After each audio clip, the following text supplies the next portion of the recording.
Jayant Chauhan of Agra has a lot of confidence in banking sector. That's why he has invested in a lot of shares in this sector. But in the past 5 to 6 months, his confidence is wavering. The bank Nifty has fallen by 15% till May 27 from its all-time high to reach 35,613 points. It touched its all-time high in October 2021. Compared to this, Nifty has fallen 12% from its all-time high of 18,604 to 16,352. Rising inflation is considered to be the reason for the poor performance of banking shares, due to which interest rate cycle has reversed. Just like Western countries, even the loan growth and profit of Indian banks can be hit due to the rising interest rates. The impact of the rising interest rates will be felt in the next quarter. But in this environment, if people like Jayant have to invest, then they need to understand how to pick strong shares. Since December 2021, growth in loans has been consistently close to 10%, and that is good for the banks.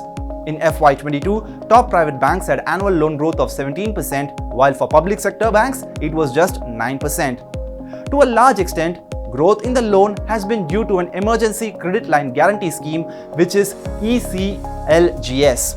Loans for micros and small enterprises grew at 21.5% annual rate, while for medium enterprises, this growth was 71%. Medium enterprises took advantage of ECLGS. Brokerage house Motilal Oswal said in its report that after reporting dismal earnings over FY16 to FY20, earnings for the banking sector gathered pace as private and PSU banks reported 29% and 134% earnings compounded annual growth rate over FY20 to FY22. Clearly, the improvement in the asset quality of both private and PSU banks are improving the quality of their books quarter after quarter due to conservative provisioning in the past.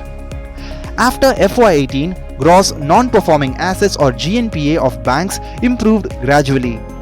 Good recovery through IBC and improvement in the corporate non-performing loan cycle are the reasons for it. Higher growth coupled with improving asset quality has improved profitability multifold for the banks. This is visible from the fact that earnings per share of PSU banks and large private banks such as HDFC Bank, Axis Bank and ICICI Bank are at an all-time high.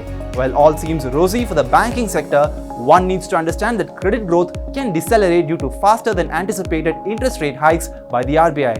At the same time, asset quality can start deteriorating due to rising inflation, with margins of India Inc. contracting. Rajesh Agarwal, research head of AUM, said that large cap banks of SBI have done provisioning of NPAs. That's why there is not much impact on them. If there is any recovery ahead that will impact the bottom line of a bank, then it will be good for banking shares. If we talk about inflation, then it is due to the issues like the Russia-Ukraine war and COVID. After some time, these issues will be settled. So, if there is any reaction in shares due to interest rates or inflation, then it will be a buying opportunity. So in this case, you can look to buy quality banks for long-term purposes of 9 to 12 months. There can be a credit growth ahead because a lot of companies are working on expansion plans. Given the current economic scenario, one needs to keep in mind that bank stocks may not deliver high returns as they did in the past. Factoring the loan growth constraints and trends in the asset quality, one should let the dust settle down in the economy. While long-term investors may look to add banking stocks after analyzing the risk-reward ratio.